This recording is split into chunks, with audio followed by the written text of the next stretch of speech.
Hi, I'm Kitten from Sunsweet Cooking, and welcome to my herb garden. Now, as you can see here, we have some basil. If we let it go to flower, it will produce seeds, but stop producing basil leaves. Now, hiding back here, we have some rosemary. It's pretty hidden. I guess it's a bit shy.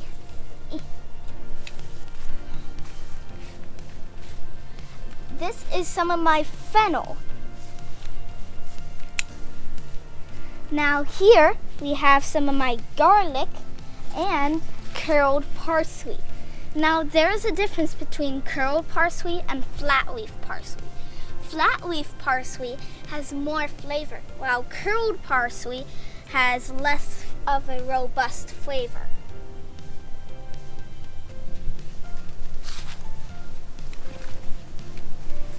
Now this is some more of my flat leaf parsley, but it has flowered and is going to seed. This is some of my sage, and this is some more sage that has gone to flower, beautiful purple flowers, but now is going to go to seed. This is some of my oregano. This oregano has gone to flower and will then produce seeds. Over here, we have some catnip, which we'll use for our kitties, and then some chives. And some more thyme, hiding of course. Now here we have some beefsteak tomatoes. And here are our Roma tomatoes.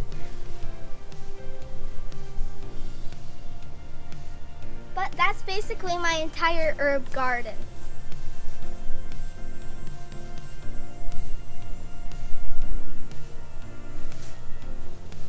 So that's my entire herb garden.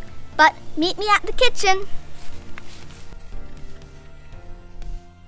Hi, and welcome back to my kitchen. But it's hot out there, so let's stay hydrated.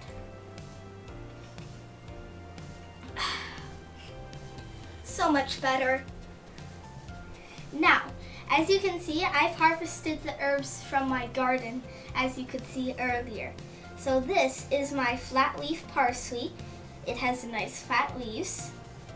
This is my curled parsley.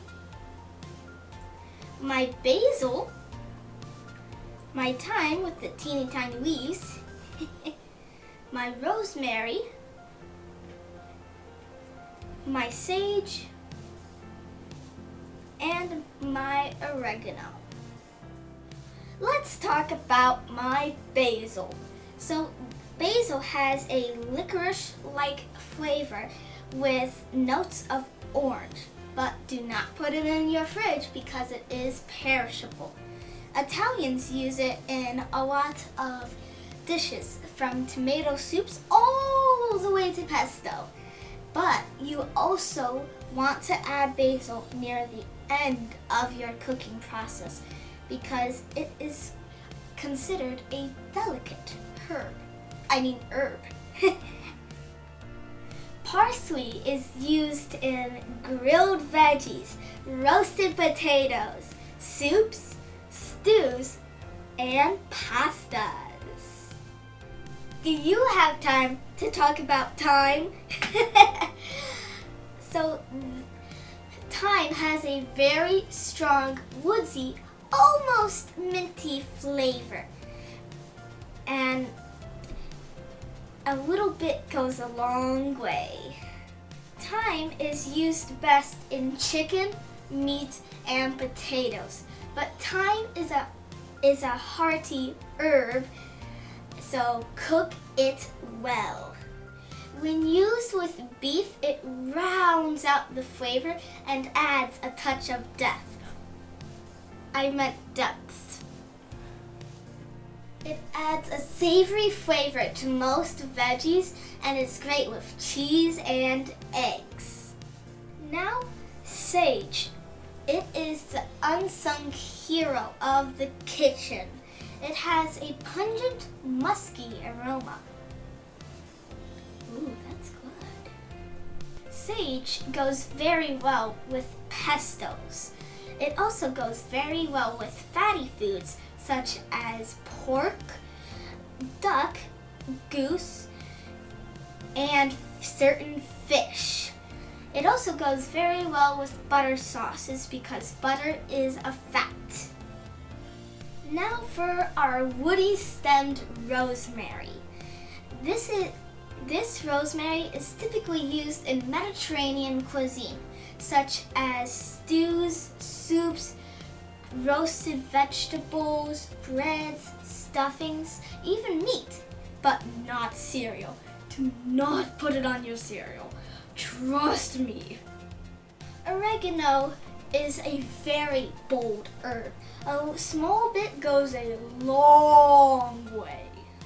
Oregano has a slightly spicy, pungent flavor. It is an amazing addition to any tomato dish, chicken, eggs, pork, fish, or veggies. Some chefs will even stick a whole sprig of oregano up a cavity of an animal, such as a chicken or turkey, and your family might do that at Thanksgiving. In the next few videos, we are going to be working with all of these herbs, so make sure to like and subscribe, and stay tuned to find out what we'll do with these herbs. Kitten signing off.